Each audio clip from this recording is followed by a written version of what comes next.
Week 1 is in the books with a fantastic slate of Thursday through Monday games.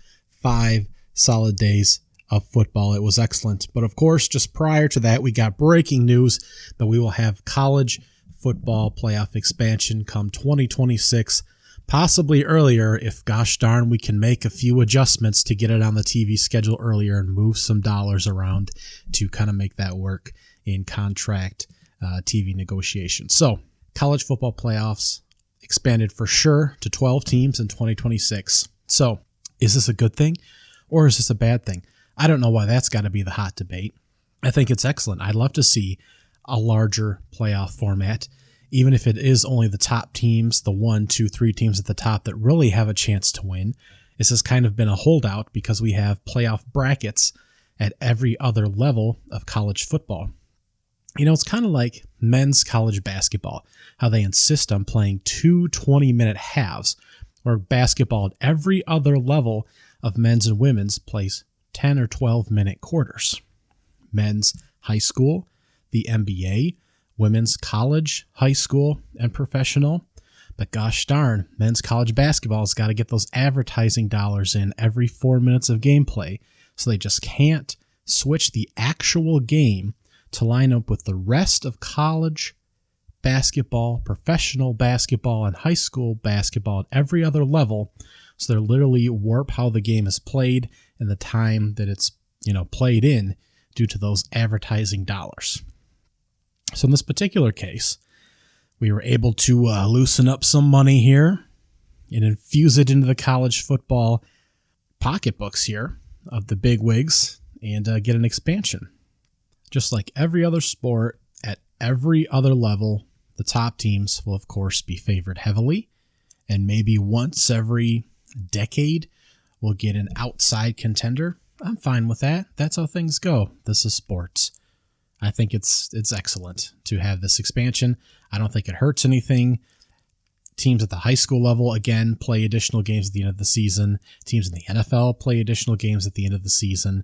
Safety is obviously very important. It sounds like equipment's come a long day since my high school playing days over a decade ago. I am all for it. I think it's excellent that we'll have home games for those that are higher seeded, and they'll even get buys for the higher seeds as well. So some of the lower end teams just barely squeaking in and kind of getting added by way of that increase will get to duke it out to kind of earn their way to fight the bigger guys. So that's fine. The higher seeds, that's fine with me. Finally, by the time I'm 35 or 40, we'll get a proper college football playoff at the highest Division 1A level here. Is it going to hurt the regular season? Yeah, it certainly could, but you're still looking at teams that have 2 losses at most making it in. And again, you still need probably no losses or 1 loss, one of the top 1-loss teams to get that first bye, which is very important. And again, you're hosting at home sites. So it's not going to diminish winning in your very short 12-game schedule that much. I just don't think it's going to be as big of a deal as it's made out to be as a detriment to the regular season of college football. Now, there is a possibility that it waters down conference championship games. If Alabama and Georgia, for example, are playing in a conference championship game, Alabama beats Georgia and wins the Southeastern Conference, of course, the SEC, and then both teams make the playoffs. That's certainly a possibility. Maybe Alabama gets the bye and Georgia makes it in, whatever, it's a 9, 10, 12 team, however it works out. It's possible they re-meet in the playoffs. And in that particular case, maybe it does lessen the conference championships. Maybe you don't care so much about winning another SEC title. You just want to win another championship. But still, winning the SEC championship game could help further your standings and positioning in the playoffs. It's still a game that matters. It's still a big football game. And if you already have a loss, taking a second could bounce you out of the playoffs. That's still in the range of outcomes. So could it lessen the impact of a few of those games? Sure, absolutely could. Could a 1-loss Michigan and a 1-loss Wisconsin team in the Big Ten championship game knock one of them out of the playoffs and put one of them in this year? It absolutely could. In a playoff 12-team scenario, would they both still be in? Yeah, They probably would. They'd still both probably have a chance at a national championship, and it would lessen kind of the Big Ten title game. But is that really that big of a deal? To me, it isn't. No one's really been that excited about conference championship games for a while anyways. You're just trying to get into the playoffs and win a national championship. So they have lost their luster a long time ago as far as I'm concerned. It just pushes off the elimination game into the playoff round rather than make the conference championship game an elimination game. I don't think it will impact recruiting. We're clearly seeing that the NIL possibilities are starting to eclipse a lot of other, what it seems, motives for attending different schools. Texas A&M obviously bringing in the highest rated recruiting class ever last season. Alabama was still up there at number 2 last year as well. Florida is already, looks like they'll have a top 5 recruiting class along with Notre Dame for this 2023 cycle. But the NIL, opportunity to play, coaching staff, proximity to home, that kind of thing. And from what different reporters and folks involved in the recruiting processes have said, accessibility to the playoffs is actually not as important to the players. Although recruiting top players is a priority for top coaches, obviously, to win. So there still is a bit of a correlation there. But again, NIL seems to be affecting where top recruits go. That's obviously the top schools that can afford them. And if you're winning, you're getting more money from boosters and continue to win and pull in top recruiting classes. All rolls together there. And I think if you see more teams, more universities getting into the playoffs and just having a shot at an extended postseason and still a shot at a national championship, you'll see more alumni come out of the woodwork for those respective colleges and maybe see a bit more money into those NIL collectives for each of those schools. And maybe we'll see a little bit more distribution of the top talent. Maybe nothing too wild, but I think there is a possibility that we do see a bit more distribution of the top talent. And we're talking about 5 stars here mostly, because we see those kind of guys just all grouped together at the very top universities. For example, last year, 2022, Texas A&M had 8 5 stars in their number 1 class. Alabama had 3, Georgia had 5, Ohio State had 2, Texas had 2, Penn State had 3, and Penn State was the number 6 recruiting class. So Clemson had 2, and North Carolina also had 2, and they are the number 10 and 11 recruiting classes respectively. But Oklahoma's sitting there with the number 8 recruiting class with no 5 stars.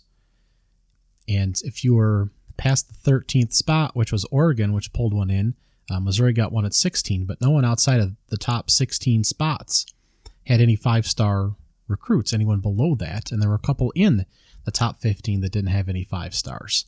And here Texas A&M is holding 8. Georgia's got 5. Alabama still had 3. And we can go into 4 stars as well. Texas A&M had 20, Alabama had 21, Georgia had 17, Texas 20, Ohio State 18. And if you go past the 16 spot again in the top 25 there, you can add all those together, and the next 10 schools have as many as Alabama by itself. So we see all the top talent again. No surprise, but that's how extreme it can be.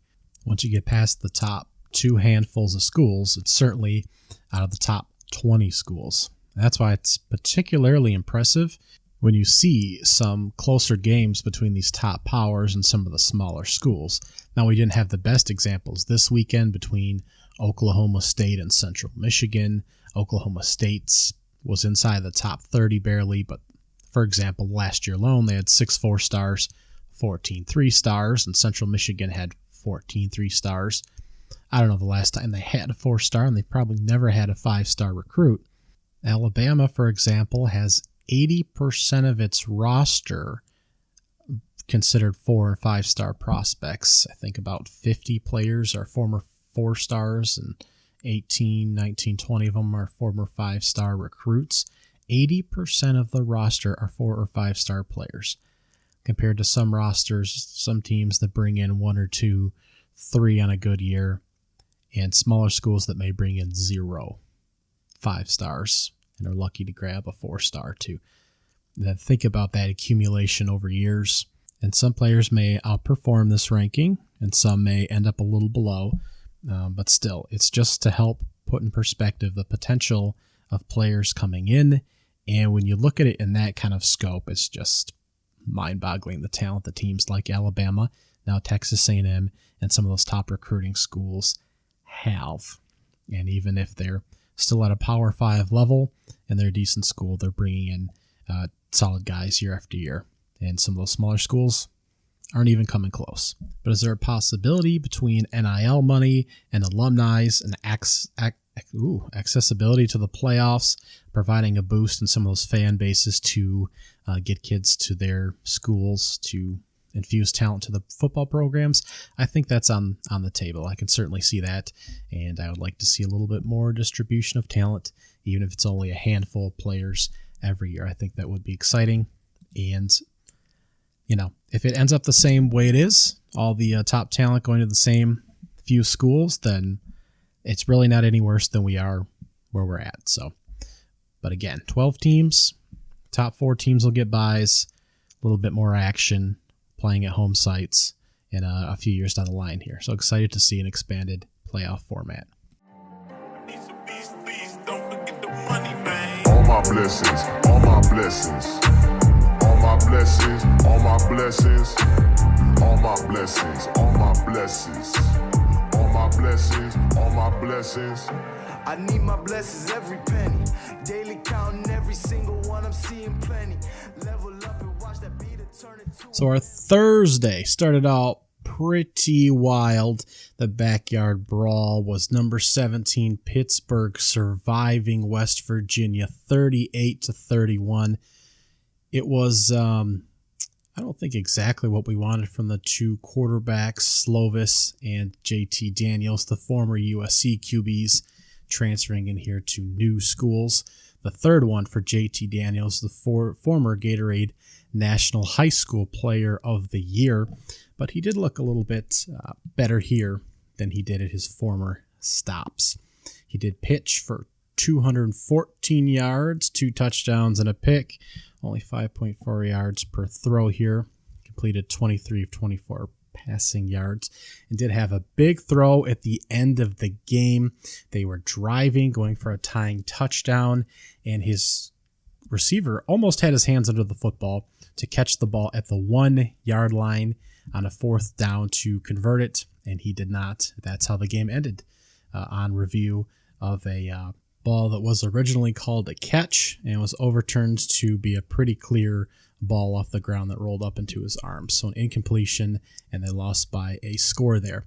Pitt was actually able to tie the game up with about 4 minutes remaining, and the game-winning touchdown came off a tipped pass that was returned about 60 yards for a touchdown. So it's unfortunate it ended that way for West Virginia to give the go-ahead touchdown score to Pittsburgh. And then on the other end, of course, the potential game-tying touchdown did not quite happen because the pass was dropped on the 1-yard line. So very unfortunate, very sloppy game. Ejections because of targeting, dropped balls, sloppy fouls. Now we had that going on the same time as the Purdue-Penn State game in the same time slot there. Bryce Ford-Wheaton had 9 of the catches for 97 yards and a touchdown. It looks like he'll be the primary target there. C.J. Donaldson had 125 yards and a touchdown on 7 carries. He's actually listed as the tight end, but those look like the two of the more key pieces for West Virginia's offense there. We'll see how that team looks going forward. The defense actually had 5 sacks, which was 2 more than Pittsburgh had, and a couple of those came late. So I'm not sure about the Panthers moving forward here. Slovis just didn't look very great. He was 16 for 24, 308 yards. They only managed 1.9 yards per carry on the ground. 76 yards altogether is what this team was credited for. So he really had to put the ball in the air against this defensive front for West Virginia, which was supposed to be a strength. And again, Pittsburgh was going to try and run the ball more coming into this season and pull the ball out of the air a little bit more. I think we learned more about West Virginia than Pittsburgh in this game. Again, Kendon Slavis, I think we'll have to see more of moving forward and more of this ground game from the Panthers. But I think both sides, the trenches for the Mountaineers looked pretty solid. And JT Daniels, not impressive numbers by any margin, but some decent throws and a couple decent weapons on offense. So I think it's more of an impressive showing by the Mountaineers in the loss than the Pittsburgh Panthers. Now, Purdue, Penn State had a great ending. The Boilermakers had a terrible couple minutes just before half. Purdue was driving down 14-10. They managed to fumble the ball away in their red zone and then turned around and gave up a huge touchdown just before half to go down 21-10. They had an opportunity to make a few tackles and just gave away a huge passing play. It's horrific. Horrific tackling, drops. There was an ejection because of targeting in this game as well. At one point, they had a corner that was offsides. At one point, they had a defensive play where there were 3 penalty flags, 3 separate penalties in the same play. It was pretty horrific at times. Sean Clifford left for a couple series at the beginning of the second half, and true freshman Drew Allar at 6'5", 240 checked into the game and had a couple of good passing plays before Sean Clifford was able to return. He also threw one of the worst picks you've ever seen in the fourth quarter that kept Purdue in this game. But ultimately, it was a game-winning drive at the very end with just over 2 minutes remaining to take the final lead, 35-31, 57 seconds left. There were 7 score changes in this sloppy game. Penn State pretty much looks like the same team as last year, a dominant defense with troubles on the offensive end. And Purdue just looked kind of sloppy. Alex O'Connell, again, pitching the ball all over the yard. And he may have found another receiver, though. With David Bell gone on to the NFL, Charles Jones had 12 catches for 153 yards and a touchdown. He had 12 of the 29 caught balls that Adrian O'Connell threw. O'Connell also had 356 yards. Only 1 touchdown, though. Only 70 yards on the ground for the Purdue Boilermakers. Clifford ended up with 4 touchdowns, but they only had 98 yards on the ground. That's the Nittany Lions there. So, again, Penn State struggles on offense, and Purdue sloppy, but I think they'll be right in the mix there in the west of the Big Ten. The other game of note last Thursday was number 12 Oklahoma State fending off Central Michigan 58-44, covering that spread I told you to keep an eye on. Now Central Michigan's Daniel Richardson threw for 424 yards and 4 touchdowns. Now here's the deal. Obviously, Oklahoma State lost the defensive coordinator, moved over to Ohio State. We expected that to maybe make an impact, well, certainly make an impact for the Cowboys and how they're going to operate this season. But we did not expect them to have a 36-point lead on the Chippewas and then allow them to come back into the game. Now, Spencer Sanders has really been an unimpressive quarterback for most of his time at Oklahoma State. They ran behind a number of different running backs over the last few years, and they looked a lot different. Passing the ball a majority of the time, 41 passes to 32 rushing plays. Of course, when they had the lead late, that skewed the numbers, but a lot more passing, a lot more open offense. Spencer Sanders looked great, 406 yards, 4 touchdowns, 11 carries for 57 yards and 2 more. He looked excellent operating the offense. But that defense, clearly on the other side, that's baffling to give up 44 points to Central Michigan. Obviously, the leading rusher from last year, Lou Nichols, he had 26 carries for 72 yards and a couple touchdowns, but he's only averaging 2.8 yards per carry. It's just, they should not have been in this ball game with this high a scoring margin, quite frankly. So it's going to be interesting to see how the Cowboys defense is able to respond moving forward, but the offense looks really exciting. This is one of the 2 teams that you had to be really, really excited about moving forward. That was a surprise, along with Arizona on Saturday, I think. So we'll get to them in just a moment. Moving into Friday, Michigan State, number 15 at home, hosting Western Michigan. I flipped this on after half, third quarter, and man, was that about the most garbage quarter of football I have ever seen. Western Michigan scored 10 points to make it a 21-13 game at that point, and Michigan State was able to score a couple touchdowns in the fourth to win that 35-13.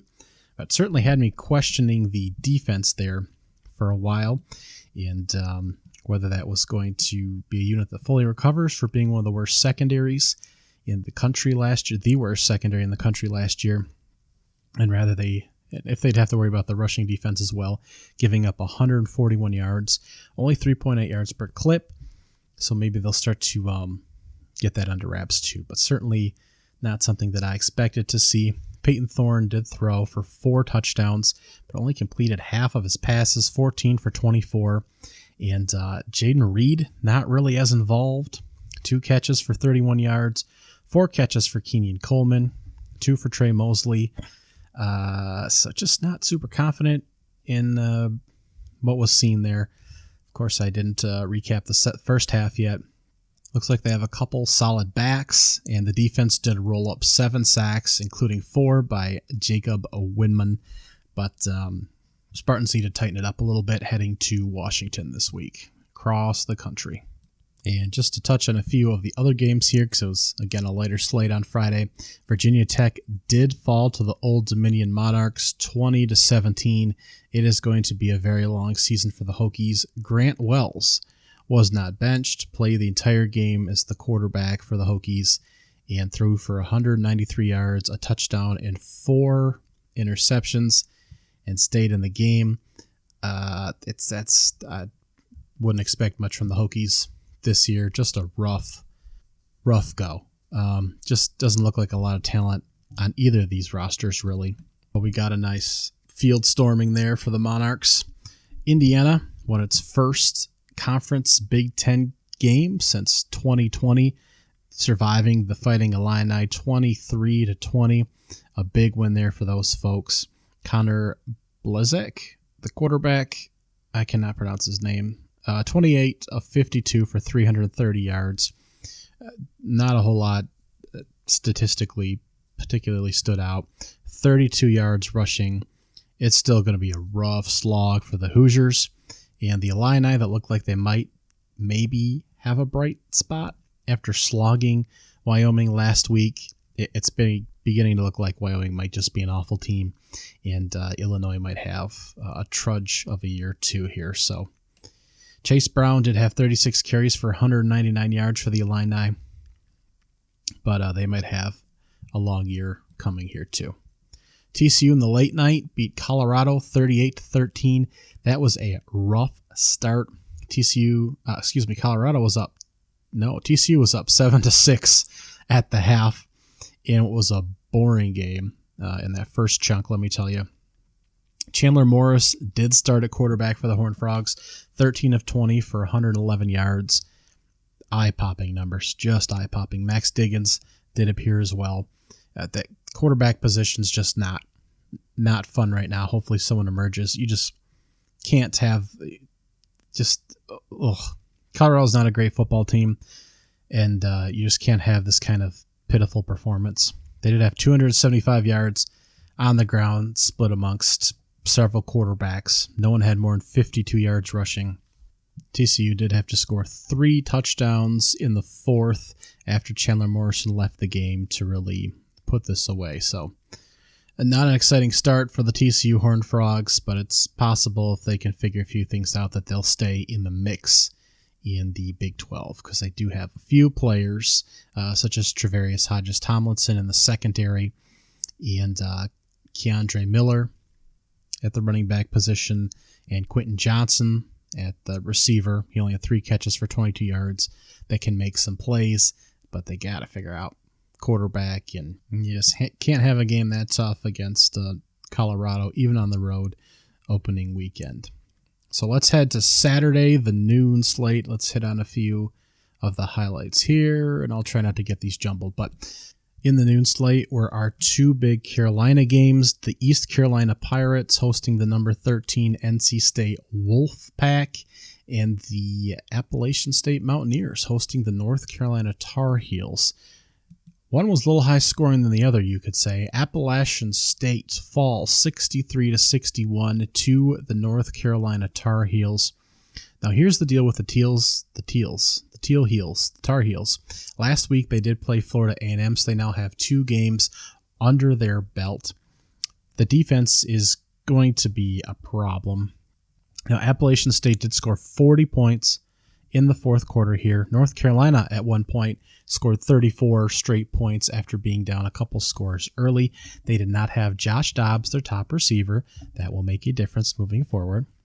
But Appalachian State had a chance to go for a 2-point conversion multiple times in this game, but for 2-point conversion to win the game at 1 point and then go for an onside kick. They did not get the 2-point conversion to take the lead to hopefully win the game after the receiver was backpedaling in the end zone for a wide open grab, and it just kind of sailed on him, went over his head.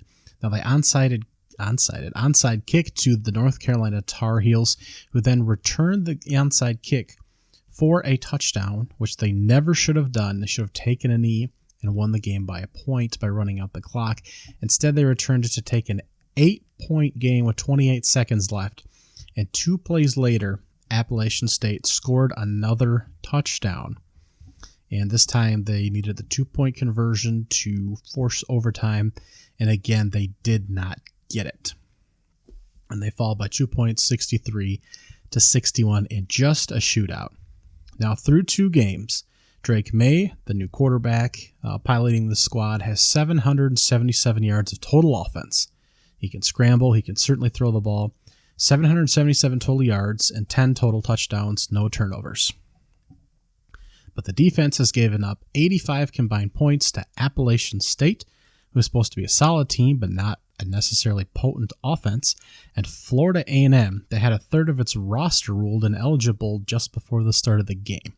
So that's very problematic for the Tar Heels moving forward, but that was a hell of a game last Saturday. Now at the exact same time, we had a slugfest between NC State and East Carolina. Devin Leary, maybe the top quarterback in a very quarterback-heavy ACC. He was only 17 for 33 for 211 yards, a touchdown and a pick in this game. It was actually maybe outperformed by Holton Ahlers on the other side with the Pirates, 25 for 41 for 267, 2 touchdowns and 2 interceptions. Now NC State, in a back-and-forth game, they were up 14-7 early, but late in this ball game, East Carolina was able to score a touchdown in the fourth, but missed the game-tying extra point. And it was a 21-20 game at that point, and that's how it would stay. They would get a stop on North Carolina, force a punt, and have a potentially game-winning drive, and missed the game-winning field goal. So missed the game-tying extra point, missed the game-winning field goal, and just seems like a lot of things, a lot of juju going in the Wolfpack's favor as they managed to pull this game out, looking very unimpressive. This is a team that's supposed to be near the top of the ACC, of course. Clemson, the popular pick to win the whole conference. I did select the Wolfpack, so help me out here. They'll be going to Clemson in a few weeks here when they wrap up the non-conference slate. They do have Texas Tech in a couple weeks coming up. That potentially looks like a dangerous game, but they need to clean up a whole bunch of things. 8 penalties for 73 yards. Can't do that. They were solid on the ground with 133 yards, but need to be more efficient on offense. Only 4 for 13 on third down while giving up 9 out of 17 attempts. Just need to clean up on both sides of the ball. Looked very, very mid, as the kids say these days. Not a very impressive Wolfpack all the way around. At the same time, in the noon slate, 2 games that were not necessarily on the radar. Well, Nebraska won 38-17, so I guess I should preface with that. Not a very impressive score, but this was a tied 7-7 ball game at the half before the Huskers were able to run away really in the fourth quarter, because in the third quarter it was still 24-17. It was still a ball game in the third quarter, and how embarrassing it would have been for Nebraska to not kind of pull this out in the fourth quarter here. But Casey Thompson, 14 for 21, 193 yards, 2 touchdowns and a pick. He was the transfer in once again from Texas. 244 yards on the ground for the Huskers and 3 touchdowns. 2 touchdowns and 189 yards came from Anthony Grant. But this does not bode well for Mr. Scott Frost, who again, his buyout is cut in half from $15 to $7.5 million coming October 1st. That's about 3 games away because they do have a bye week coming up here, but they have Georgia Southern, Oklahoma, and Indiana coming up on October 1st. So he needs to step it up a little bit here if he hopes to retain his job, in my opinion. The other game that was slowly progressing, very ever so slowly, was Iowa, whose offense is still horrific. Less than 200 yards of total offense, fending off the South Dakota State Jackrabbits. Respectable FCS team, always in the running there at that level in the playoffs. But this is not a team that they should have been involved with at all. They survived 7-3 on the back of 2 safeties. That was the difference in the game. 2 second-half safeties. And that's about all I have to say about this game. The Jackrabbits had 12 penalties to Iowa's 2. The Hawkeyes, uncharacteristically, had 2 turnovers while forcing 0 of their own. That's something that was different from last year. But combined, these teams had 286 yards of offense in just a horrific game. 16 total first downs. Hawkeyes lucky to get out of this alive.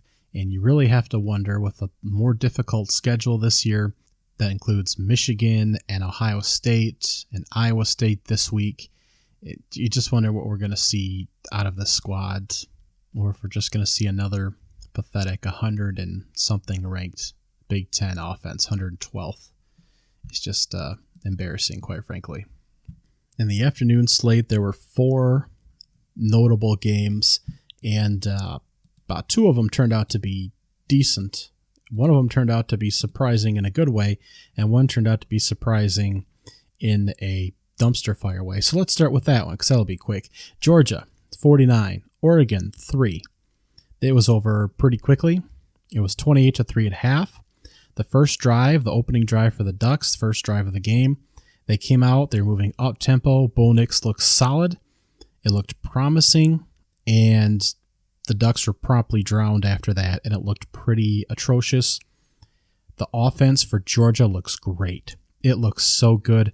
Stetson Bennett is in there operating. He ran a ball in, faking the defense out that they were running the ball to the left, and he had a keeper running around to the right-hand side, wide open. Great play. Carson Beck, the reserve quarterback, got in for several snaps. Georgia's offense just looks threatening, and the defense looked solid as well. Not a whole lot to say here. 132 yards on the ground. So not sure. They'll find a running back. The running backs will be fine. But the passing offense, 368 yards, 2 touchdowns, an 11.9 average per toss. And that's important because several of the quarterbacks I've mentioned already are 5-6 yards per throw, more conservative. But Georgia was still getting the ball down the field. 25 completions on 31 tosses for Stetson Bennett. Kenny McIntosh, 9 catches for 117. Ladd McConkey, 5 for 73. 4 for Adion Mitchell, 65 yards there.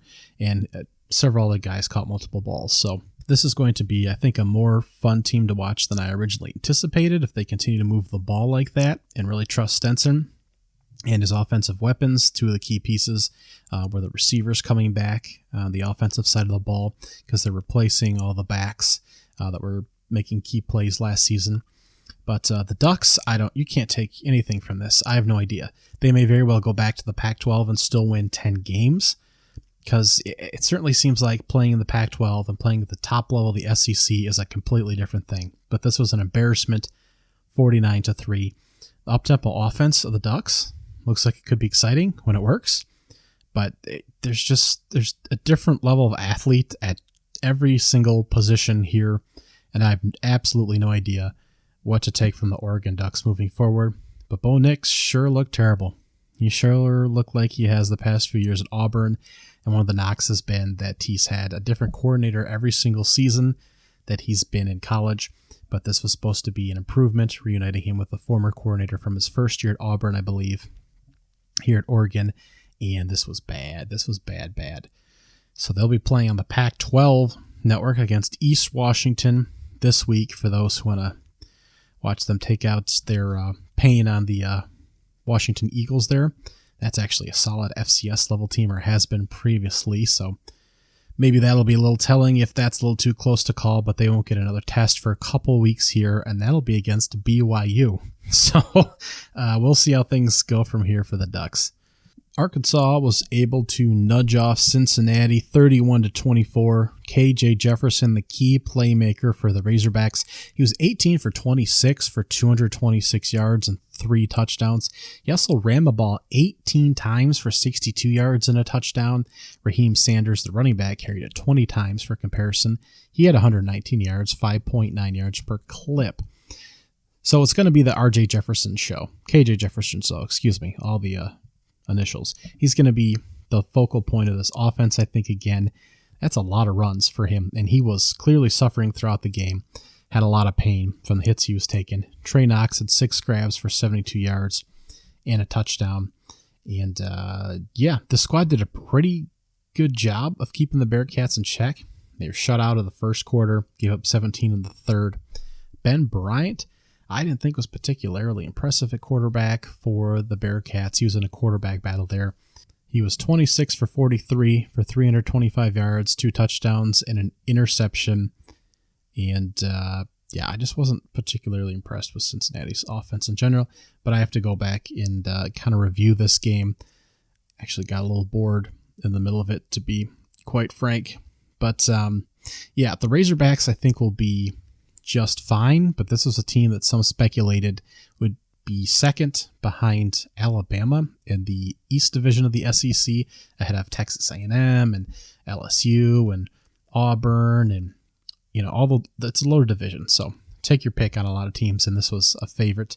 I don't necessarily think that they should have clobbered the Cincinnati Bearcats, and I think Cincinnati will be fine. They have better players than a lot of teams in their division, although East Carolina does play in the American Conference, same as Cincinnati.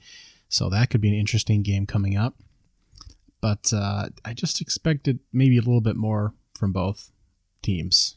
I just didn't come away particularly impressed with either really in this game. Next up, Arizona, 1-11 Wildcats from last season, won over San Diego State 38-20. The Aztecs were participants in the Mountain West Championship last year. They lost to Utah State, who was thumped by Alabama 55-0. That was not a game at all. That was really an embarrassment by Utah State and a big statement by Alabama. But that's about all I'll spend on that game. Arizona looks pretty fun. Jaden DeLora, 22 for 35 for 299, 4 touchdowns and a pick. He came over from Washington State, where they were pitching the ball around the yard, and they look pretty solid. They look like they're going to be a fun team to watch. Jacob Cowing had 8 receptions for 152 yards and 3 touchdowns. San Diego State, man, was a disaster. They were a disaster. 62 total yards passing, 170 yards on the ground, which is where they prefer to be. But this was not an impressive performance by them at any juncture. They just looked atrocious for a team that won the Mountain West last year. Brady Hoke is still there as the coach, and they really rely on that defense. But, man, this was just bad. And there were a number of, week one type of plays, dropped balls, poor decisions. But Arizona, man, I just can't speak highly of how exciting they looked on offense and flying around. They'll have a lot of challenges this year for sure. But, man, can they push for a bowl game? That would be wild after the 1-11 season they had last year. But again, a new quarterback, some top recruits, a lot of good energy. They will have a test this week as we get to the watch guide here. Finally, Houston survived 37-35 and triple overtimes over the UTSA Roadrunners. Honestly, this is one that I didn't get to watch a lot of. Keeping an eye on the other games, this is one I'll have to come back and review. But Clayton Tune, 206 yards passing, 51 on the ground for 4 total touchdowns. For UTSA, quarterback Frank Harris had 331 passing and 63 on the ground for 4 total touchdowns. It was really a quarterback battle with their feet and their arms, and it was more of a defensive game than anything. As you can tell, the game didn't hit the 40s for either squad. It went to triple overtime, but this is what I would expect from certainly Houston and UTSA, which is a little more offensively focused. Tune did make a crazy leap to get in the game-winning 2-point conversion. Again, it's the weird overtime rule, starting with the third overtime, where you basically have one play to make it in the end zone for 2 points. And so Tune was able to make a crazy leap to make it in, and UTSA was not able to successfully convert. The big game, Ohio State hosting Notre Dame, was a 21-10 victory for the Scarlet and Red. CJ Stroud struggled. He ended up 24 for 34 for 223 yards and 2 touchdowns. Man, did he not look great. Travion Henderson ended up with 15 carries for 91 yards and 6.1 average, but man, that's hard to comprehend after watching them on the field. Jackson Smith Njigma, the receiver, went off injured. That certainly did not help them with stretching the field, although, again, receivers all over the place for the Ohio State Buckeyes. And Notre Dame, Tyler Buchner, 10 for 18 after starting, I believe it was 5 for 5, 6 for 6, 7 for 7, maybe it was 7 for 7. Sorry, I'm all over the place here. Rough go to end with those kind of numbers. Only 76 yards on the ground, so they did end up getting eaten up by that Buckeyes defense. Only 10 points in the first half and nothing in the second.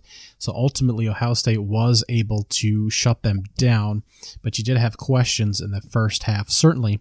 And again, that offense, which was supposed to be so reliable, such a sure thing, such a firework explosion, really, really struggled to put points on the board. So lots of questions about Ohio State's offense moving forward, and I think it really raised the profile of Notre Dame, who's just expected to get blasted out of this game. Of course, still questions everywhere. Quarterback, can the run game hang in there? But the defense, lots of respect for what that group can do, and they move the ball a little bit on Ohio State. But is that more indicative of how much further Ohio State's defense still has to go? Will they continue to have a lot of struggle stopping the run this year as they did last year? We'll see moving forward. But looked better for Notre Dame in a loss than it did for Ohio State in a low-scoring victory here. The other big game, the Welch's Watch Guy Top Watch of the Week, was the Utah Utes heading across the country and going down to the Swamp to play the Florida Gators, and they came up short. 26-29. Gators chomped them up. And what was a heck of a game. Cam Rising was 22 of 32 for 216, 1-1, pick, interception. And just a tough go. 230 yards on the ground. Florida's defense was solid. They had a number of players there for several years. They're still able to pull in those top recruits, even in coaching turmoil there. And Billy Napier was able to do a great job kind of bringing those guys, those pieces to the forefront there. Trey Dean had 12 tackles. Brennan Cox had 10 tackles. They only managed 0 sacks. I should have looked at that ahead of time. 0 sacks. But they were able to get a little pressure on the quarterback there, Cam Rising, and ultimately get the game-winning interception there. And what I thought were some poor goal line formations there that really bunched up their receiving options. But Anthony Richardson, not sure what we were going to get out of him. He forced Emory Jones out of there to Arizona State, chased him right out after kind of splitting quarterback duties last year. Now, he was only 17 for 24 for 168 yards, but he did run for 11 carries. That's what he was tallied up with for 106 yards and 3 touchdowns. And that was going to be his biggest asset was his feet. What can he do with that?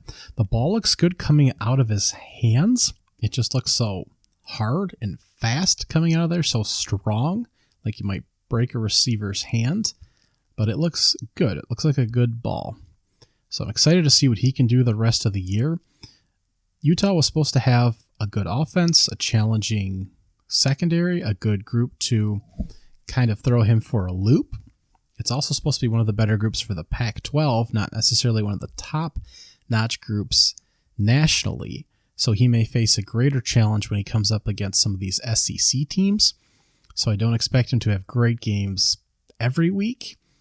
I'm just not sure about that, but I'm very excited to see what he can do moving forward. Just getting a lot of hype off of those carries for touchdowns, and I just hate to see him come out for a week where he throws 3 or 4 interceptions for 100 yards and no touchdowns and that kind of deal, because that's certainly in the crystal ball here, but just a lot of potential high ceiling, but I think that floor is also a little lower than some people are projecting right now, but the Florida future looks very good. Utah just had a tough time here. I still fully expect them to run through the Pac-12 at this point. They had a very, very rough opening weekend, the Pac-12 did, with Oregon going down, Utah going down. Washington State was in a fist fight with Idaho, who dropped down to the FCS level years back. Arizona State, we weren't really able to fairly gauge. They didn't play real quality competition.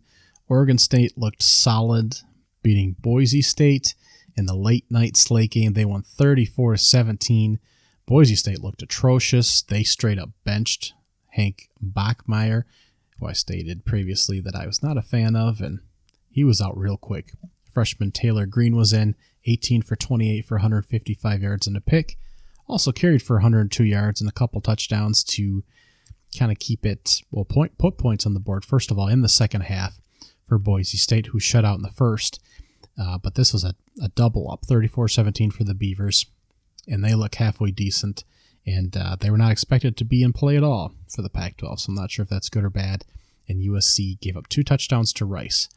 So they may have put points on the board, 60-something points, but you should never be giving up points to Rice. So we'll see about the status of the Pac-12 in the next couple of weeks, but it may be a rough go for that conference. The last game to kind of touch on here is Florida State LSU, and what a disaster this turned into. I had to educate a good friend that was really enjoying the game on our holiday here that this was entertaining football, not good football, and that there was a difference. Bless her little heart. But this was a 24-23 victory by Florida State over LSU. Jordan Travis, 20 for 33 for 260 yards and 2 touchdowns for the Seminoles that really had their way with LSU for a good chunk of this game. And the Tigers, man, 2 muffed punts that led to scores, a missed game-winning, game-tying extra point.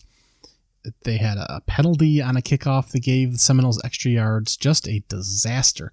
Their only offense was Jaden Daniels, who accounted for 114 of their 139 rushing yards, and all their passing yards, of course, 209 yards and 2 touchdowns. It was just a bad showing all the way through. Keyshawn Butte, the top receiver, 2 catches for 20 yards. And there's a controversy on whether he's leaving the program now because he erased all the LSU stuff from his social media after the game and was being talked to by the coaching staff during the game. He was upset that he wasn't getting targets. So who knows what the hell's going on here. The right side of the offensive line was getting blown up. The left side was holding on a little better. This was just a tough time all the way around by LSU, yet they were in this ball game. So how good is Florida State really? This is just not again, this was an exciting game to watch, but this was not good football in any way, shape, or form. Florida State might have a real defensive line, or LSU's offense might be really, really atrocious. Jordan Travis, I think, will be fine moving forward. And I don't know. I don't know what to make of these teams. I think Florida State will at least be interesting. LSU might be a complete dumpster fire if this is any indication of how things are going to go. Jane Daniels is fun, but he might just get smoked and crushed behind that offensive line. So we'll see if Brian Kelly's able to make any changes moving forward. Clemson did win 41-10 on Memorial Day. It took them a while to get fired up. They led 14-3 at the half.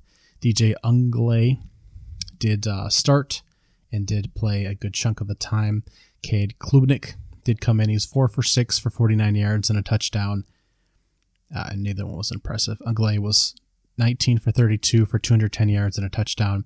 And again, it took a while for the offense to get going at all. So not impressive in any shape, way, form by the Tigers, other than on the defensive side, where they held the Yellow Jackets to less than 250 yards of total offense, despite quarterback Jeff Sims' best efforts, 23 of 36 for 164 yards, less than 5 yards per attempt, but again, doing different plays to try and negate that pass rush, and he had 41 yards carrying as well. One of the most underrated quarterbacks in college football, and he will be his whole career because he's going to get crushed behind not very good offensive lines, and he's stuck on a tough roster there on Georgia Tech. Your Welch's Watch Guide Week 2 will start on Friday, September 9th, and after 20-plus games during Thursday and Friday last week, we only have 2 falling on Friday this week, and you'll be able to watch them both. We got a nice doubleheader on ESPN2 and then the CBS Sports Network. First, we'll be tackling Louisville at Central Florida at 7:30. That's the ESPN2 game. Now, Louisville we have some concerns with. Central Florida we're not really positive. They beat the hell out of South Carolina State 56-10 last week. We've learned nothing about that team other than they're not a bad team, I guess. And Syracuse hammered Louisville 31-7 in a shocking game. Louisville was certainly favored in that contest. We thought this could be the year. The Louisville Cardinals, Malik Cunningham at quarterback. This group makes a move to be one of the top teams in the ACC. And man, were they absolutely gutted by the little Syracuse Orangemen. The little Orangemen last week, 31-7, terrible. Sean Tucker, running back, 98 yards and 2 touchdowns against the Louisville Cardinals. And they've got a whole lot of ground to make up here, because it certainly looks like they're going to be struggling to make a bowl game. After a loss like that, they have South Florida coming up. They have James Madison later in the year. But right now, Central Florida would be a huge get for this team to be able to knock them off. Again, Malik Cunningham's going to be the focal point here. It's really going to become this offense get going. Losing 2 of their top receivers from last season has carried over and been a big problem. Tyler Hudson had 8 catches for 102 yards last week, and he's going to need to be a big piece again. Blake Cunningham was 16 for 22, but had 2 interceptions. We need better decisions there. Only 34 yards on the ground, but they're going to need to do something against the UCF Knights here. It's a possible blowout, which would be very not fun, but John Rhys Plumlee had 308 yards and 4 touchdowns last week, and 86 yards on the ground and another touchdown. A dual threat there, and he might actually be the better quarterback on the field, which we would not necessarily have expected come the beginning of the season just a few days ago. So Central Florida, Louisville, and the Central Florida Knights are favored by almost a touchdown in this one. Your night game, Boise State, which is another team that looked horrible last week. They'll be traveling to New Mexico, who won their game last week. This is not a team that really picks up a whole lot of victories here, and it may have been 41-0 over Maine, but that is better than nothing, I suppose. The Broncos will have a chance to rebuild here. I assume that they'll be starting their new quarterback. They benched Hank pretty quickly here, Hank Brockmeyer, who's been there several years. He's a senior this year, but it'd be great to see their new quarterback, Taylon Green, step in. Again, only 155 yards passing and not limited action, but 3/4 of action and an interception last week, but he did have 102 yards and 2 touchdowns on the ground. A much more exciting player, much more prolific on offense in last week's game, certainly. And it's Miles Kendrick under center for the Lobos. He had 170 yards, 2 touchdowns, 2 picks last week, and they'll presumably be on the ground a little bit more. The Lobos will there. We could see some sputtering offenses, but we could see certainly an interesting quarterback starting to emerge here for Boise State. So moving on to our Saturday slate now, Saturday, September 10th. Here is your key noon lineup games, I should say. Now, the big one they're going to touch on here, and it's advertised all over the place, and you should really know by now, and that's going to be Texas and Alabama at Texas Memorial Stadium. The Longhorns welcoming the Tide, who get criticized very often, Nick Saban does, for not traveling to play big games. I'm going to argue this isn't a big game. Texas starting a number of true freshmen up front. Quentin Ewers, of course, only playing his second game as a true starter, and they took a little bit to get warmed up last week against a much inferior opponent in Louisiana Monroe.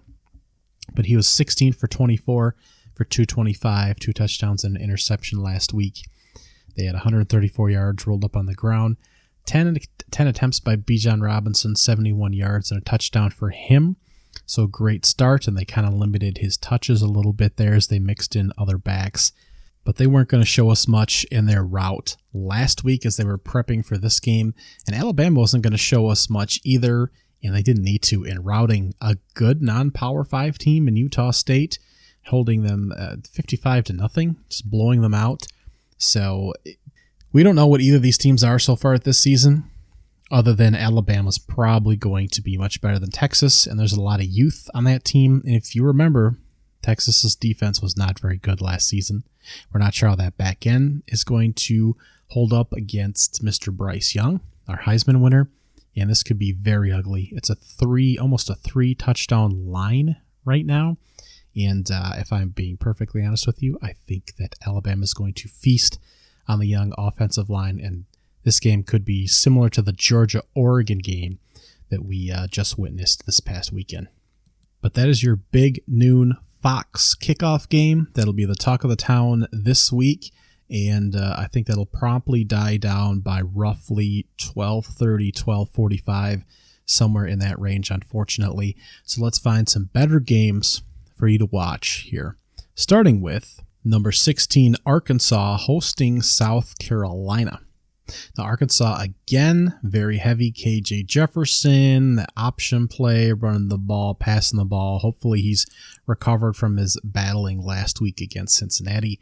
South Carolina took a whole lot of time to get ready and roll in behind Spencer Rattler last week. They struggled against Georgia State, who is a very feisty squad. They're out of the Sun Belt, and they ultimately won that game 35-14. But it was a 12-7 lead for the Gamecocks at halftime, and it just took a while for Spencer Rattler to get going. 1 touchdown, 2 interceptions, 227 yards. So this will be a much bigger step up in competition for him, but if he manages to hang in there, it's going to be a good indicator that the South Carolina Gamecocks made the right decision in bringing him in at quarterback here.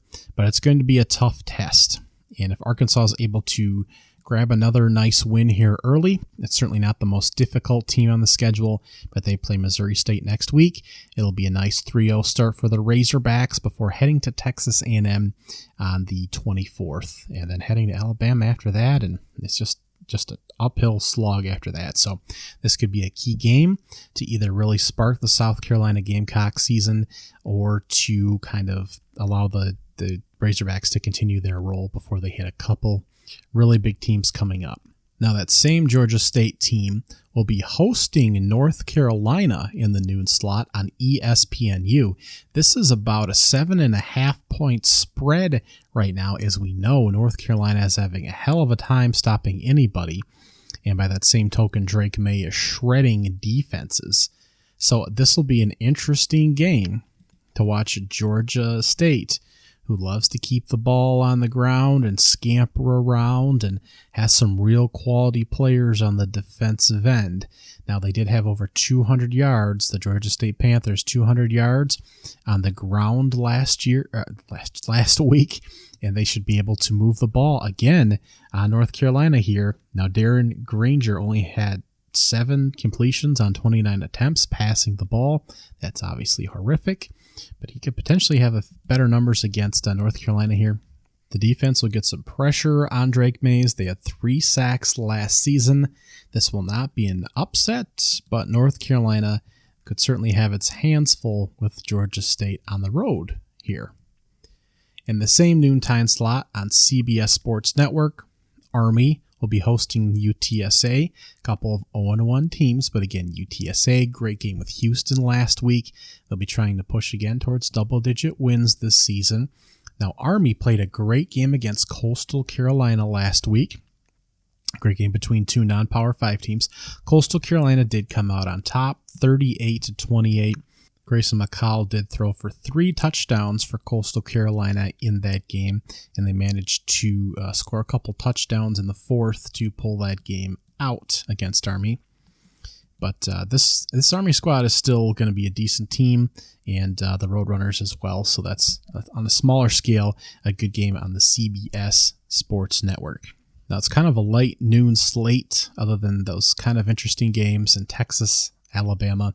Ohio State, who's currently number 3. I believe they've been moved up to number 2. I'll have to check the poll. But they're currently hosting Arkansas State on the Big Ten Network at noon. Arkansas State 1-0 so far. They did win their opener. Miami is ranked 15th. They'll be hosting Southern Mississippi on the ACC Network. They hung 70 points up last week in an easy win over Bethune-Cookman. Vanderbilt is off to a 2-0 start, and they'll be hosting number 23 Wake Forest, who's 1-0 without Sam Hartman at quarterback. Now, the Commodores have played Hawaii and Elon so far, and they beat Elon 42-31, managed to survive that game. So I'm not expecting a whole lot from the Commodores yet, and nor should you, but they are 2-0 so far. I think they're sitting at a 2.5 over-under on the year, so they're on a great pace so far. And Wake Forest has played Mitch Griffiths, I think that's right. At quarterback, he's 21 for 29 for 3 touchdowns last week. He's been a great alternative there with Hartman out again with his health issues. 214 yards on the ground for those guys. So, again, not expecting a great game there, but it will be on the SEC Network. Kansas State will be hosting Missouri on ESPN2. Kansas State favored by over a touchdown. The Tigers managed to win last week. I don't think they looked particularly impressive in beating Louisiana Tech 52-24. That's a team that's historically had some really good years, but recently they have been struggling to kind of rebuild that program. And Kansas State could be a team that surprises in the Big 12. They won 9 games last year, and they beat South Dakota 34-0 this last weekend, but didn't have to exert a lot of energy to do it. They put up 20 points in the first quarter, 20-0, and just didn't do a whole lot the whole rest of the way. It wasn't particularly exciting. So this could be a good back and forth game. The Kansas State still favored in that one, and Missouri just not looking particularly impressive, but that could be a good alternative. Minnesota will be hosting Western Illinois on the Big Ten Network.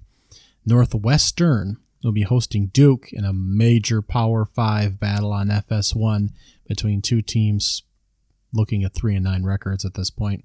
Penn State will be hosting Ohio, who could be feisty out of the MAC. They'll be on ABC.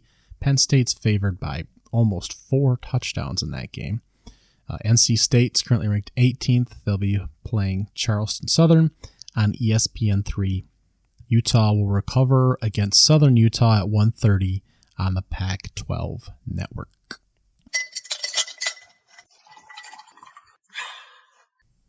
Other than the rare instance of a loaded late-night schedule this upcoming Saturday, the afternoon is the prime viewing hour as far as matchups. So starting with 2:30, we have Notre Dame hosting Marshall on the NBC and Peacock networks. Notre Dame looking to rebound after a good defensive stand last week. Marshall won its opener and is looking to take on a top opponent here. Last week they knocked off Norfolk State 55-0. So looking to see a matchup against a solid opponent here, but really just looking to see the Notre Dame offense get going and see what they're able to offer here after struggling in the opener. At 3:30, the top games include Texas A&M hosting Appalachian State, Pittsburgh hosting Tennessee, Wisconsin hosting Washington State, and we have a slew of kind of lower tier games as well. But starting with Texas A&M, who's ranked number 6 right now, they'll be hosting Appalachian State on ESPN2. This is the same Appalachian State, of course. that gave North Carolina a real scare last weekend, and they'll be looking to rebound against a Texas A&M team that did not look super spry against Sam Houston. They won 31-0, had a rain delay for several hours, but Texas A&M had a quarterback battle. Haynes King, who was the starting quarterback for last season to start before he was injured and missed 3/4 of the season, is back again. He was 20 for 31 for 364, 3 touchdowns, 2 interceptions. He just doesn't look great, though. Just does not look like a very good quarterback. He had some balls die on him. 2 interceptions against Sam Houston State is pretty atrocious. Devin Arcane, the expected to be one of the top running backs taken in the next NFL draft, 18 carries for 42 yards, 2.3 yards per carry. Awful. That's just not good. So, again, this is one of the slower-paced offenses in all the country. Jimbo Fisher takes his time, but just did not look super great against a very inferior opponent. So I wouldn't be at all surprised if Appalachian State was able to hang in here a little bit. I'm not sure that they'll be able to meet the strength in the trenches, but we'll see about that. Currently, Texas A&M is favored by close to 20. Over-under is about 52.5, but I just don't know. Appalachian State, I think, can hang in this. This will be one of the games I'm certainly watching in the 3:30 slot. Number 17, Pittsburgh will be hosting number 24, Tennessee on ABC at 3:30, and this is within a touchdown. Tennessee is currently favored on the road at Pittsburgh. Of course, the Panthers won against West Virginia 38-31, so back-to-back non-conference Power 5 battles here. I think last week's result may have flipped this line a little bit here. Tennessee crushed Ball State 59-10. They looked just fine doing it. Ball State, not one of the worst teams in the country. Hooker was 18 for 25, 221 yards, and 2 touchdowns. They didn't give up points until the second half when they let off the gas a little bit. They led 38-0 at the half and played a number of quarterbacks in this game. Defense looked better. So that's where the main problems were for this team. No sacks, but looking better. So Pittsburgh, again, needs to be able to step it up on offense, I think, to compete with Tennessee. The strengths are going to be Pittsburgh's front 7 and Tennessee's passing attack with Hendon Hooker. But after kind of last week's results, kind of have to wonder if Tennessee has the ability to just blow them out of this game. McKendon Slovic will really have to, I think, kind of show up here and show that he can battle. And Tennessee's defense on the flip side will have to show that they can contain a little bit and that they've stepped up from last season. But this should be an excellent game. On Fox at 3:30, we will get sophomore running back Brandon Allen and the Wisconsin Badgers, currently ranked 19th. They'll be welcoming in from the West Coast, the Cougars of Washington State. This was supposed to be a big matchup, but man, the Cougars struggled against Idaho, who they were trailing to at the half, I believe. It was tied 10-10 last week. That is just a bad look, a bad look. Charlie Ward, who lost the starting job at Utah last year as a starting quarterback for the Cougars, he's at his third school. He was 25 for 40 for 215 yards and 3 touchdowns, but just a real tough start for Washington there. I would hope that they would really show up, although they're flying across the country for this ball game. Wisconsin beat the Illinois State Redbirds 38-0, and Brandon Allen showed up again, so we'll see what happens here. Wisconsin should be heavily favored. I believe they are. Yep, by 17 points at the moment.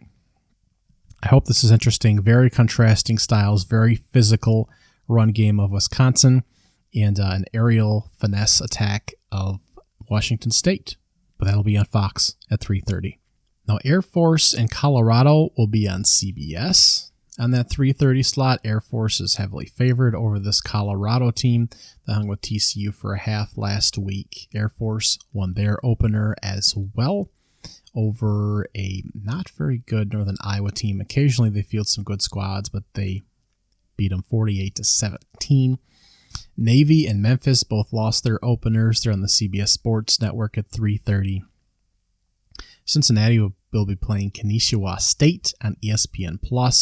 They should be on slate for a nice rebound there. Clemson will be hosting Furman on the ACC Network at 3:30. Maryland and their passing attack will take on Charlotte, who's now 0-2 at 3:30. So moving on to the 4 o'clock slate here, we have a number of cupcakes, unfortunately. Michigan State will be hosting Akron on the Big 12 Network. Georgia will be hosting Samford on the SEC Network. So that offense that was so exciting to watch last week will only get about a quarter and a half of use as they take on Samford there. Washington will be playing Portland State.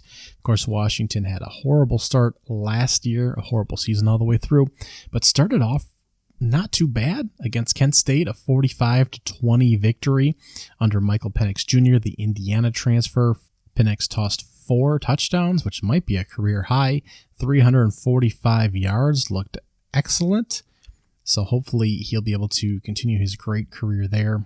Again, 20 points given up to the Golden Flashes on the defensive side of the ball. That's not exactly what you want to see there, but they're making progress. Now your top watches in the 4 o'clock slot are going to be Texas Tech hosting Houston on FS1, Illinois hosting Virginia on ESPNU, Iowa hosting Iowa State on the Big 10 Network. Those are going to be your top watches. Now, starting out with Texas Tech and Houston, this is a field goal game and another big game for Houston. Of course, the UTSA game last week against the Roadrunners, surviving there. Need more from the offense. It can't be all Clayton Tune, the starting quarterback there.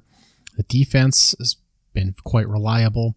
And for the Red Raiders, they were able to knock off Murray State 63-10 last week, but they just need to play a competent opponent. And they'll have a couple coming up on the slate here. But it starts with the Houston Cougars. Donovan Smith was 14 for 16 for 221 yards. They had a number of quarterbacks play, but he had 4 touchdowns in the game. They also had 133 yards on the ground, split up amongst a number of backs. And just a lower quality opponent, but grabbing the win like they should have. In Houston, grabbing their first big victory over the year, and they really need to stay undefeated if they hope to make any kind of national noise. So this will be a big game on FS1. Iowa State, of course. This is going to be a gross, but it's on the Big 10 Network. The over-under is 40 points, which seems way too high. And so will Iowa State's offense be able to move the ball? They forced no turnovers last week. I don't even have much to say about this game. Iowa State managed to beat Southeast Missouri State last week 42-10. Of course, they're operating with a new quarterback for the first time in several seasons. Hunter Deckers was 25 for 31 for 293 yards and 4 touchdowns last week. That's an 80% completion percentage. They look to have a solid back. Jerry Brock, 104 yards and a touchdown for him as they're replacing Bryce Hall as well. So a new quarterback, running back combo there as they've had the same for several seasons. So Iowa State might be in good shape here to grab a victory in the rivalry if last week was any indication. And finally, Illinois, Virginia on a little bit lower level, if you will, here on a flip over watch, although again the afternoon's loaded. Pittsburgh, Tennessee, Texas A&M, Appalachian State, Wisconsin, Washington State, Texas Tech, Houston, Iowa State. If some of those are too boring or get too out of hand, there's still Illinois, Virginia. Illinois still hoping to rebound. They're 1-1 now. Virginia has a great quarterback in Brennan Armstrong, one of the best in the ACC. He had 246 yards and a couple touchdowns last week in a win over lowly Richmond. It was only a 34-17 victory. So I guess that kind of tells you where Illinois and Virginia are at right now. Having a tough time scraping it out over some lower level competition, but at least they're about to equal level as far as competition wise. Before getting into the thick of the evening slate, I want to touch on the 5 o'clock Pac-12 game that's UCLA hosting Alabama State. That's only because UCLA has an easy opening schedule. They beat Bowling Green 45-17 last week. Alabama State this upcoming week. South Alabama after that. Then they'll play a road game at Colorado to open the Pac-12 conference play. Depending on where the Buffaloes sit at that point, it may be a 2 or 3 touchdown spread on that game. So their first real challenge will presumably be with how Washington looks right now when they host Washington on September 30th. So that may be the first game of any real significance for the Bruins, and that'll start a tough stretch where they play Washington, Utah, take a bye week, and then play at Oregon. So they even give themselves a little cushion in there, but that'll be the tougher part of their schedule there. They're already receiving top 25 votes, so it would not surprise me to see them sneak in the next couple of weeks. But they're not going to get a whole lot of talk because they aren't beating any quality competition. So to get into the actual evening slate for this upcoming week, at 6 o'clock, there are a lot of lower-level games, but Liberty is hosting UAB on ESPN+. That's probably the crown jewel there. But at 7 o'clock, we will have the Florida Gators, who are currently ranked 12th. They went from unranked to 12th in the AP poll, and they will be hosting the number 20 Kentucky Wildcats in the first big divisional matchup between the SEC East opponents, and it will be on ESPN. This is the big game of the day. The Kentucky Wildcats had a tough time getting off the ground against Miami of Ohio last week, but won 37-13. Their quarterback, Will Levy, has generated some NFL buzz. He was 21 for 32 last week for 303 yards and 3 touchdowns. They didn't get much going on the ground at all, 50 yards total there. The defense took a little bit to get going, but this squad is pushing for double-digit wins, just like they had last year. That's a rarity in Wildcat country. The Florida Gators, obviously, most of us saw what Anthony Richardson was able to put on, and he's hoping to replicate that against a very good defense here using his legs and his arm. So we'll have to see if he can replicate a great performance. We could look back on this game and say, how are these two teams even ranked? Or we could look back and say, wow, we have 2 future NFL quarterbacks on the field and a slew of great defensive players as well. Now, it's a big matchup in the East. Tennessee is in the mix there. Georgia, of course, favored to win it. But South Carolina, Missouri, Vanderbilt's surprising 2-0. We don't expect those teams to necessarily be in the hunt, but that's kind of an up-in-air division. So it was big for Florida to win last week. And it's a big matchup for these two to be playing each other. And that is going to be in the swamp, just like last week. So it'll be great to see Anthony Richardson, who might be must-watch television this year, back on the field against a good quality opponent and a good defense. There are 2 other games in the 7:30 time slot that catch my eye here. On ABC at 7:30, we'll get to see USC on the road at Stanford. USC is up to number 10 in the top 25 poll. And this is a big deal. Stanford is tied for the most production returning in the Pac-12. Tanner McKee, again, has NFL scouts checking him out. He had 308 yards on his 22 completions on 27 pass attempts last week and 2 touchdowns. They only played Colgate. They won 41-10 and struggled to kind of do that. But this is a team that welcomed in Oregon to their stadium last year and beat them. And that was one of their 3 wins last year. So they're certainly capable of competent coaching and surprising some squads. Now, will this USC team be one of them? Well, USC gave up 14 points to Rice. And anytime you allow any points by Rice, it's too many. They put up 66 on the offensive side of things, and I think kind of let off the gas there towards the end of the game. 28 points in the third quarter, but certainly in the fourth quarter. And I think that this could be a little bit of a struggle, a physical team against the USC Trojans. We know the defense is a little bit of a question. Will Stanford be able to put up enough of an offensive threat to keep pace with the Trojans? Probably not, but this could be a very scary spot in only the second week with Lincoln Riley and the USC Trojans and all these transfers. And it would be up to Stanford, typical Stanford, to really throw a wrench into things and David Shaw there. The spread is less than 10 points right now. So this would be a very scary game for the Trojans and Caleb Williams here. The other game is that Oklahoma State Cowboys squad that put up a bazillion points last week and the Central Michigan team that kept up with them. Well, this week it's going to be Arizona State out of the Pac-12. Now, this team's had a lot of issues with transfers in and out and allegations of illegal recruiting during the 2020 period, I believe it was. A lot of the stuff would be legal now, but it was supposed to be a dead period with the virus going on. And a lot of players have transferred out, and Herm Edwards has gotten in a lot of hot water over that. But where we're sitting now is Emory Jones, who's hoisted out of Florida by Anthony Richardson, is now the starting quarterback here. He was 13 for 18 last week for 152 yards, no touchdowns, but had 48 yards on the ground and 2 rushing touchdowns, I should say, and led the Arizona State squad to an opening win over a much lower level Northern Arizona team, 40-3. And this group is really finding its way on both sides of the football with, again, a number of transfers and a lot of talent leaving and the recruiting class getting crushed. But this is not going to be a great spot playing such a high-octane offense from the looks of it. And the Cowboys, I just want to see if it's possible that they run up the score again. Is the defense going to be a problem? Is Arizona State, Emory Jones, going to be able to move the ball on them?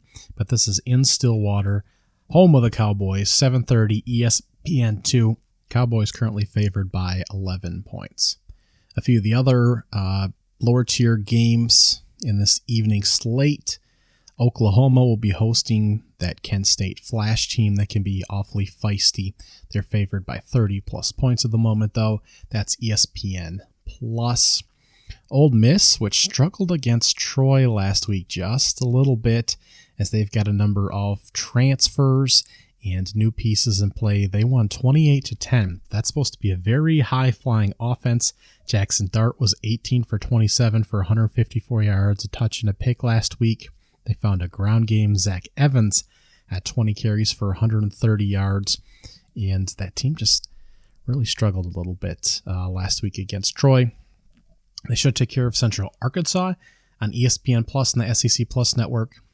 But it'd be nice if their offense got fired up. Syracuse will be on the road at UConn on the CBS Sports Network at 7, trying to build off that great first win blowout over Louisville.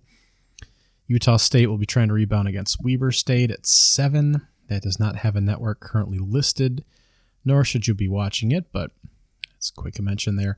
Auburn will be hosting San Jose State on ESPNU.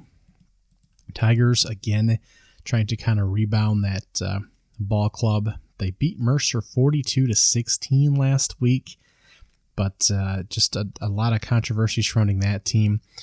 212 yards passing last week, but Robbie Ashford had 100 of them. TJ Finley had 112 of them, and he was one touchdown, 2 picks, so maybe still a little bit of quarterback controversy there. Ashford was also able to add 68 yards on the ground. So we'll see how that continues. They still have time to figure it out. They have an easy schedule. San Jose State has struggled since being involved in the Mac-12 title race a couple years back. Nebraska, oh God, they'll be playing Georgia Southern on FS1 at 7:30. I mean, maybe they'll win that game. LSU will be hosting Southern on the SEC Network at 7:30. I will be at Michigan. They are hosting Hawaii on the Big Ten Network at 8 o'clock. Indiana will be hosting that very difficult Idaho team on the Big 10 Network as well at 8 o'clock. Regional, depending on where you're at, you'll get Michigan or Indiana. The Virginia Tech squad will be hosting Boston College, who lost to Rutgers last week, on the ACC Network at 8 o'clock. And we have a few other mismatches here and there. Oregon will be hosting Eastern Washington at 8:30. Gunnar Talkton for Eastern Washington put up almost 350 yards passing and 5 touchdowns last week.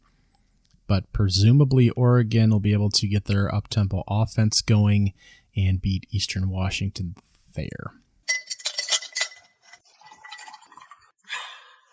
If you are a night owl, the late night slate, of course, Eastern time for this upcoming weekend was built for you. Number 21 BYU is hosting number 9 Baylor on ESPN. That's a hell of a nightcap. That's a 10-15 game. The Baylor Bears hammered Albany 69-10 last week. They looked just fine, of course, against an inferior opponent. But Blake Shapen was 17 for 20 for 214 and 2 touchdowns. Looked perfectly fine at quarterback after taking over the starting job there. 259 yards and 7 touchdowns on the ground for the Baylor Bears, who scored at least 2 touchdowns in every single quarter. That is consistency. Now, the Cougars beat Southern Florida 50-21, gave up maybe a few too many points on the back end. Of course, the Southern Florida Cougars had the former quarterback of the Baylor Bears, Gary Bohannon, and he did not have such a good day against this BYU Cougar defense, but that doesn't mean that Blake Shapen couldn't. Currently, that's a 3.5-point line BYU's way. I'm not sure that I completely agree with that. I'm leaning more towards Baylor here, but this should be an exciting game in Provo, Utah, and 10:15 ESPN. Again, I think the trenches on both sides for Baylor, that offense might be quite dangerous. But again, not against a quality opponent, and we'll see what they can do here. But I'm leaning Baylor Bears on that game. Should be great. 3.5-point spread BYU's way right now. 10:30, not even just 15 minutes later on the CBS Sports Network, Fresno State, who's got to be feeling pretty great about themselves after the way that Utah State and Boise State and San Diego State, the other teams hopeful for the Mountain West crown, embarrassed themselves last week. They crushed Cal Poly 35-7. Not much that can be said about that, but still, can't be too proud, but they are still rolling on here, and they'll get the Oregon State Beavers team that pounded Boise State last week. Have to be pretty happy with the Beavers' performance.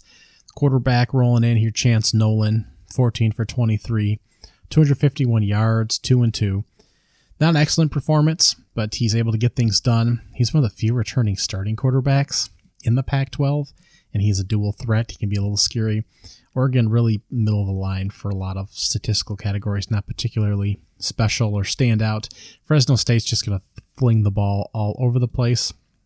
Quarterback Jake Haener was 36 for 42 last week. That's over 85% completion percentage, 344 yards and a couple touchdowns, and he'll be prepared to do it again against Oregon State. This will be a great game, and I expect Fresno to be right in it, and this would be a great feather in their cap if they could get a Power 5 win here. They have USC next week and a late night slate, so that'll be at the top of my watch guide, I'm sure. But Oregon State and Fresno State at 10:15 on the CBS Sports Network. At 11 on FS1, you're going to get Arizona hosting Mississippi State in Tucson.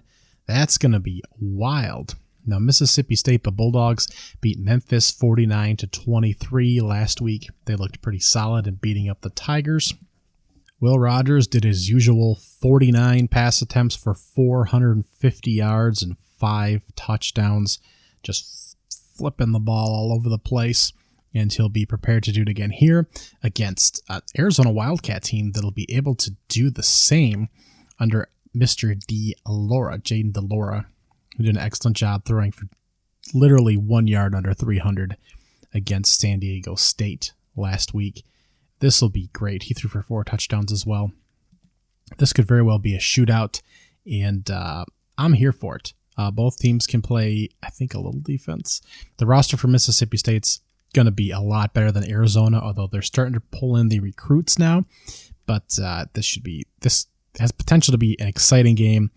Arizona, if last week is any indication, could be It's just a out of nowhere exciting watch, fun team. And Mississippi State was already on my top 10 most exciting teams to watch, regardless of result, coming into this season. All right, let's hit our categories here. Your top weekend watch is on that Friday slate. Of course, you only have two options, but it's at 7:30 game. Louisville at Central Florida on ESPN. Can Malik Cunningham and that Louisville offense get it together and put some points up on Central Florida? Or will the Knights continue to roll and get their first big win of the season over a Power 5 squad? Your must watch, and there's several options on the slate if you're to sit down and watch one game this week. What would that be? I ruled out Alabama, Texas. Tennessee, Pitt is an option. Baylor, BYU, I thought for sure was going to be my pick, but I'm actually going with Kentucky and Florida at 7 o'clock on ESPN as the number one watch. Anthony Richardson looks like the real deal after that Utah win. Hopefully we'll get to see him throw it a few more times, a few more big throws, and of course watch him run around. And another home game, two big home games to open up here. And Will Levis for the Kentucky Wildcats. We'll see if he can move the ball against this good defense for the Florida Gators. My audible is in the noon slate. That's number 23 Wake Forest at Vanderbilt on the SEC network. This line has opened up a little bit. It's almost at 2 touchdowns. Sam Hartman is returning after his blood clot issue, and he will be piloting the Wake Forest Demon Deacons offense again. Vanderbilt offense has looked good so far, but again, not great competition. They're off to a 2-0 start. That's my audible. After the Texas-Alabama game, and really the noon slot is where I went for a lot of these games. My underrated watch on the day is North Carolina at Georgia State, which I touched on quite a bit earlier. That's the ESPNU noon game. Will Georgia State be able to frustrate North Carolina's offense? Will they be able to put points up? It certainly seems like it. And Drake May, again, looks like a star at quarterback for the North Carolina Tar Heels, who will hopefully have their top receiver back in that game. My check-in, my game to definitely take a peek at, that's Missouri at Kansas State on ESPN2, also in the noon slot. Definitely catch that for a few minutes in between games. Missouri, again, not a lot of expected from that team. Kansas could be a surprise team. Deuce Vaughn at running back looks like a star. Not much was asked for quarterback transferred Adrian Martinez from Nebraska for Kansas last week, but that has potential to be a great matchup, and maybe Kansas State can make some noise in the Big 12. A small screen matchup. UTSA, the Roadrunners, in another combative matchup at Army on the CBS Sports Network, also on that noon slate. So be flipping around there once Alabama puts some points up on Texas. Wake Forest at Vanderbilt, North Carolina at Georgia State, Missouri at Kansas State, UTSA at Army. Lots of games to flip to on that noon slate. And finally, the late night snack. Again, we went over how all the games are great, but obviously BYU hosting Baylor is top of the card there. Can the Cougars pull a massive upset at home? They do play at Oregon next week. Then they have Wyoming, who's looking like they're going to struggle this year, and Utah State. We'll see where their level's at after the tough opener against Alabama. There's still Notre Dame, Arkansas on the schedule, Stanford, East Carolina, Boise State towards the back end. Some of those teams have looked better than others after week 1, but it's going to be a rough road ahead for BYU. This is a big game for them. And Baylor, a loss here, of course, doesn't impact the Big 12 conference race, but this would be a major non-conference win for the Bears. So that is your weekend. I will be at Michigan watching J.J. McCarthy take the start there and watching him tear apart the Hawaii defense. And we'll see who'll be the starter at Michigan. Probably decided in the next couple weeks here. UConn will be in week 3. Maybe they'll split starts there. Who knows? But I'll be at Michigan, and enjoy your watching this weekend. my blessings, all my blessings, all my blessings, all my blessings, all my blessings, all my blessings, all my blessings, all my blessings. I need my blessings every penny. Daily counting every single one, I'm seeing plenty. Level up and watch that beat turn into a